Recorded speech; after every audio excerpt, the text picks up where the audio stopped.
მოგესალმებით, მე ვარ გიორგი მელაშვილი, ეს არის ევროპულ ქართული ინსტიტუტის პოდკასტი სიტუაციაზე ბელარუსში.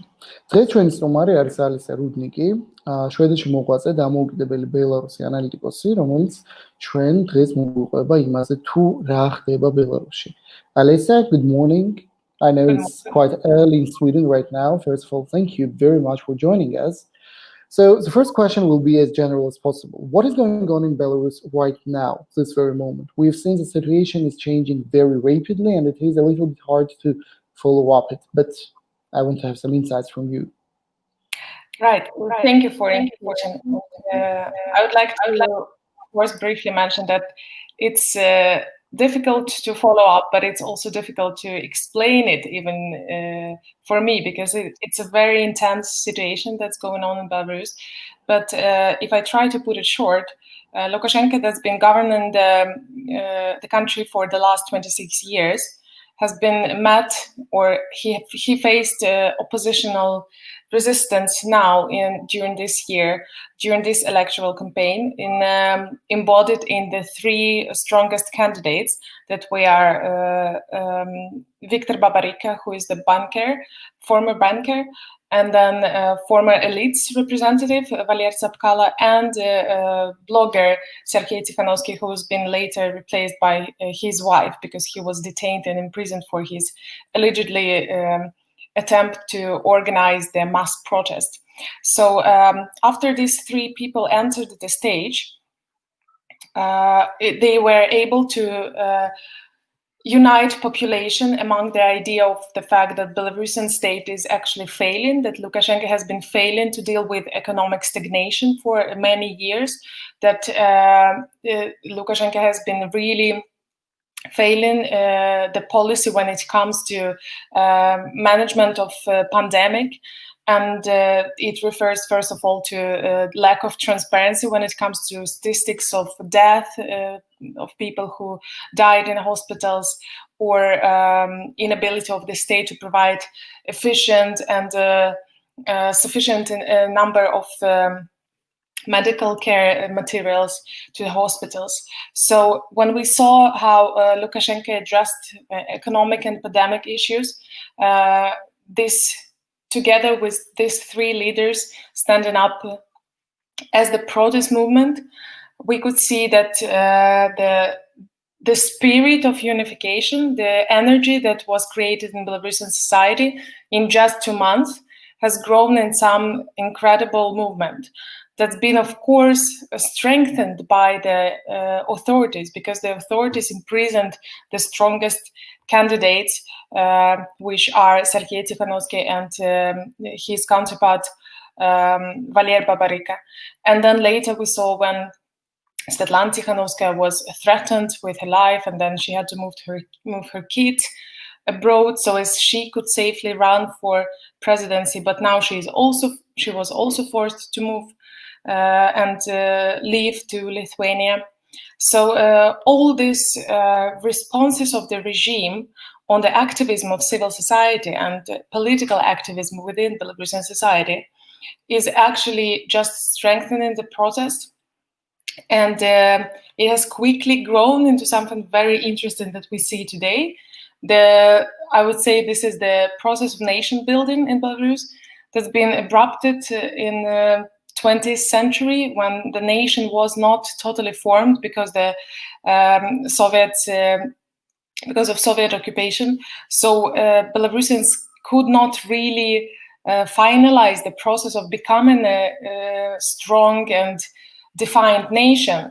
So only today, I would say, we are moving and we're seeing how Belarus is actually shifting towards something more defined, something more clear, and with its principles, symbols, and ideas as a whole nation. And this is something that Lukashenko really doesn't like.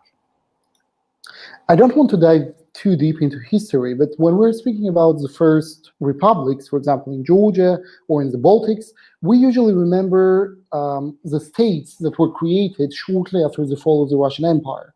The states that were created in the middle between the Russian Empire and the Soviet Union that were soon occupied. The Baltics were occupied shortly before the World War II. In case of Georgia, Georgian state was occupied much earlier. As far as I know, there has never been an example of such statehood in Belarus. Could you please tell us if there are any historical examples that can be used for nation building in Belarus today? Yeah, right. So that's actually, there was an example in 1918. In the beginning of the 20th century, we had something called Belarusian People's Republic. That was a very short-term living state that was formed on the basis of respect and development of Belarusian culture. At the same time, we saw support to different Belarusian cultural and language initiatives. At the same time, the flag of this year's protest appeared, the white, red, white flag, and that's been considered as an as an official flag at the moment. But then this republic was quickly occupied, so it was not really a big historic event. But at the same time, it's a very symbolic event that's been used and referred to as an important event. For instance, Belarusian opposition still on 25th of March every year celebrates the Independence Day, and that's the day of creation of this Belarusian People's Republic that was created in 1918. So there was such a stage in the Belarusian history too, but it was maybe not so significant as if we compare it to other neighboring countries that later been occupied by the Soviet Union. So, right, and then if we continue to this nation building a little bit, then we could say that 4 years in Belarusian history since Belarus became independent in 1991 and was independent, I mean, it was independent, it's still independent, but when it became independent, for the first 4 years, it was governed also under this flag, white, red, white flag, and then the symbolics of the protest that's been used today was also used, was national official symbols, state symbols of the country between 1991 and 94. So, yeah, there was a history point of time when we had this republic, national revival, and then it's been an attempt to repeat it after the collapse of the Soviet Union, but then it was abrupted by Lukashenko, who came with his idea of Soviet nostalgia. Would you please be so kind to tell us more about the Soviet nostalgia idea? How the Soviet elites were able to overrun the newly independent government, how they were able to recreate the small Soviet Union in Belarus? That's a very funny formulation, actually, recreate small Soviet Union. But basically, it describes the situation in the country quite a lot, because I would say that when Lukashenko came, he used the argument that any changes that are to differ the country from the Soviet Union, if we take something very radical now towards democracy, towards capitalism, towards market economy, then we will face challenges and crises. That's the argument that he used. And that's why he wanted to preserve as many features of the Soviet Union as possible. Of course, it was not his clear motivation, but that was the argument that he was able to use to persuade population to vote for him.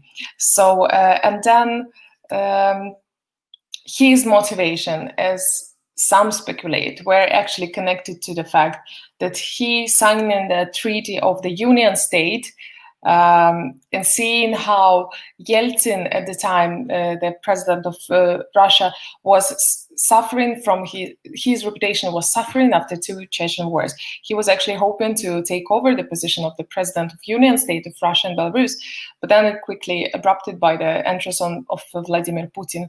So, when it comes to how he wrapped this idea of Soviet nostalgia is pretty much related to the first years of his governance. The pretty same argument that I just mentioned was used through over the years, 6 years or 7 years. And then later on, he continued with different rhetorics. He continued with World War II as the main, or the Great Patriotic War as the main discourse of related to Soviet Union, because the rest of his support or his arguments or his rhetorics was actually based on something like economic stability and friendship with all our neighbors. But the Soviet nostalgia was present, I would say, in the very last years of the 20th century. And later on, it's just been one part of it, which is the Great Patriotic War or the World War II. Of course, we could add the fact that Lukashenko has been focusing very much in developing agriculture, and then he was developing the factories and different enterprises that are related to agricultural sphere. So he was pretty much focused on developing enterprises that could keep the poor population employed, could keep poor population with jobs, and then trying to sell something of the products that these factories produce. And then, in fact, many of these factories, the majority of the factories, are and have been in default for many years. They are actually not bringing any profit to the state, only if we exclude some bigger ones, which are machines factories. But so his Soviet nostalgia is not any longer present today.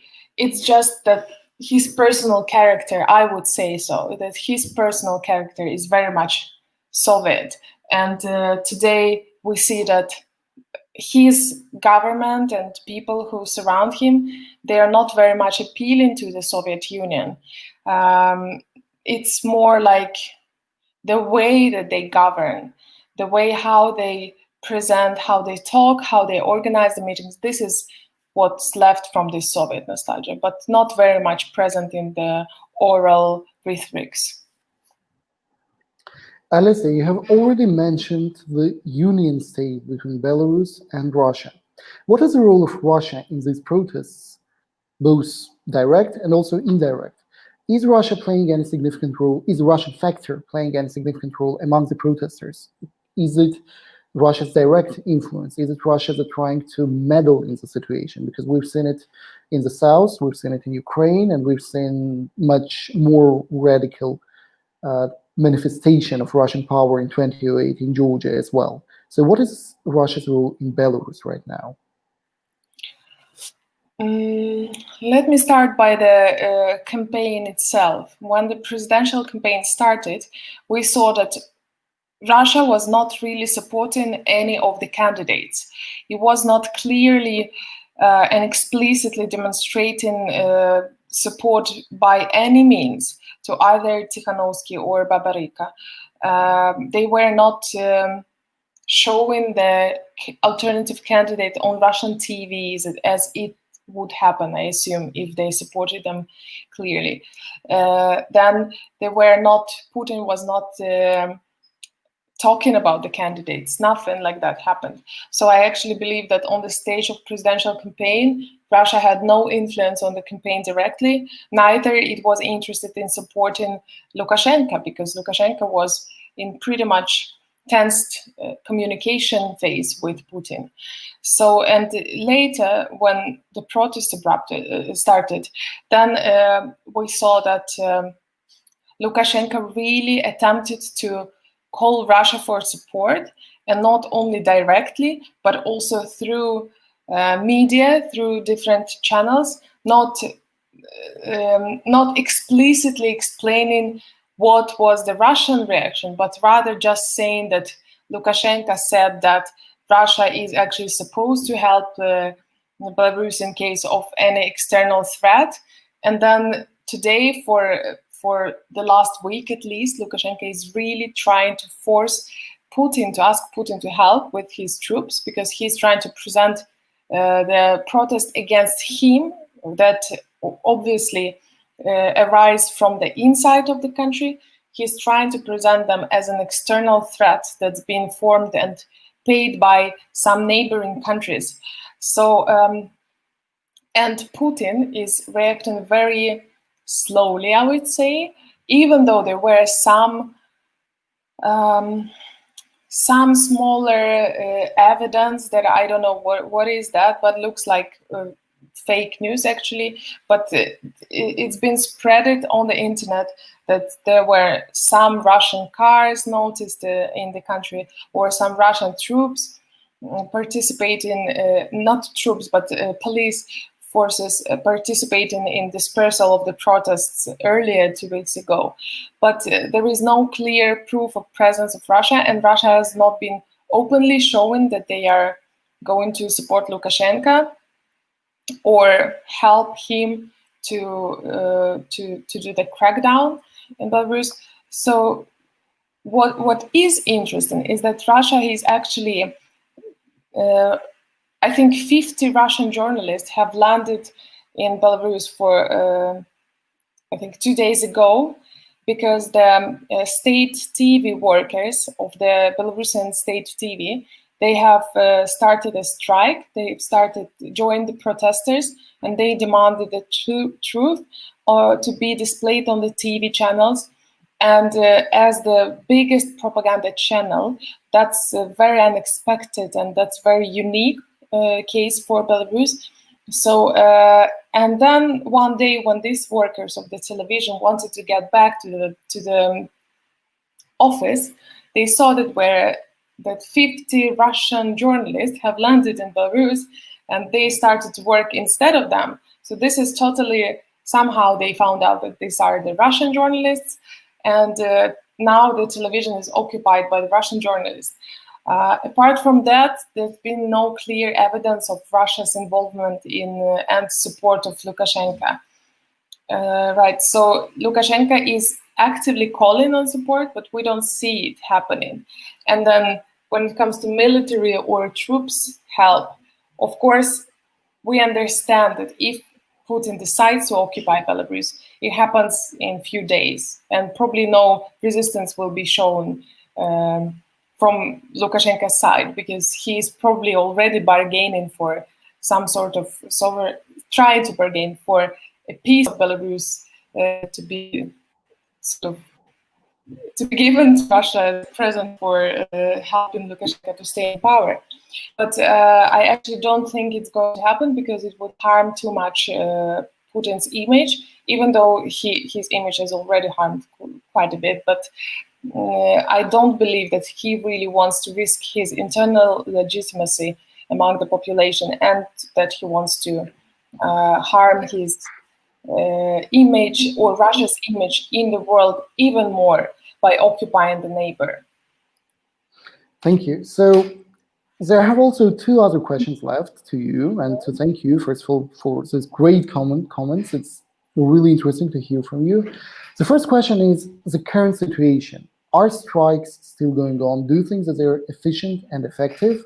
And also, what can be done to support the people of Belarus? We've seen that the European Union has already created a huge fund to support democracy in Belarus. We're seeing that there are different actors trying to support people in Belarus and the overall state of democracy in the country.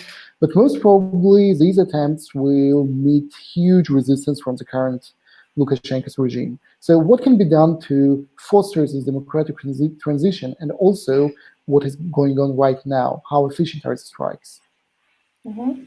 Thank you. So I think that the strikes are probably the most effective way or efficient against Lukashenko's regime, because it really involves a lot of pressure on economic pressure.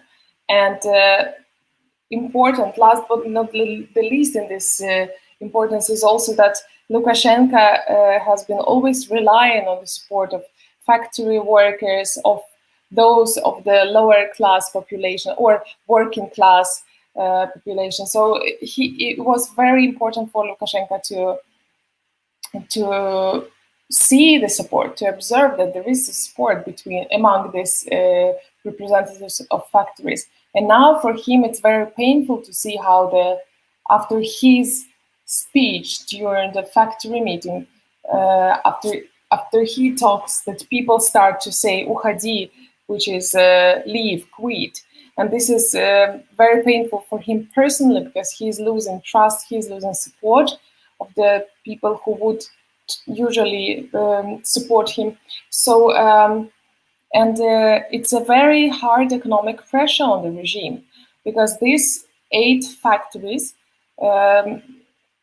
that are currently on strike, they actually correspond to 40% GDP of the country, and that's very important for. It's very important for the economy. It's a huge amount of factory workers. Of course, we should recognize that it's not everyone who is taking part in the strike. They take part either in certain time, from 12 to 5, for example, but they work from 8 to 12, or some other options like people just don't join the factory, someone takes the leave or holiday. So it's very effective, and Lukashenko is very afraid of it. And we could see the proof that by the fact that Lukashenko sent OMON, the troops, the military troops, to the factories. So it's totally demonstrating not only that we understand it's a very hard economic pressure, but we also see how Lukashenko reacts on that. So it's right. I hope that the strikes will continue because they are not only the most efficient against Lukashenko, but they also attract and inspire other protesters who join the protest on the streets, not in the factories. And then secondly, what the world could do is actually that I think it's a complicated question because so far we saw sanctions, we saw some proposals on supporting the population of Belarus financially. For example, Sweden yesterday introduced Sweden has actually frozen part of the projects in Belarus that were somehow connected to the state, so that Swedish government does not sponsor or Swedish taxpayers do not sponsor the projects that are connected to the state, to political regime. But also European Union, we know, has decided on giving to Belarus quite a big amount of money.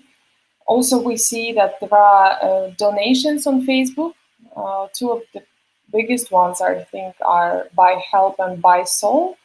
Buy Help is devoted to helping those who suffered in prisons, who've been beaten or raped or any help that they need now. So this is one part.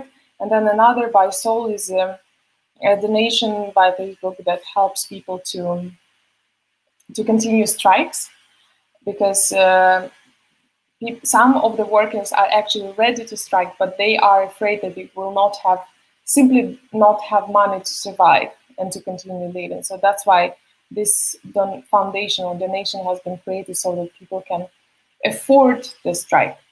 And despite that, of course, it's very important to continue highlighting the situation, to continue talking to people from Belarus or people who are aware about the situation in Belarus.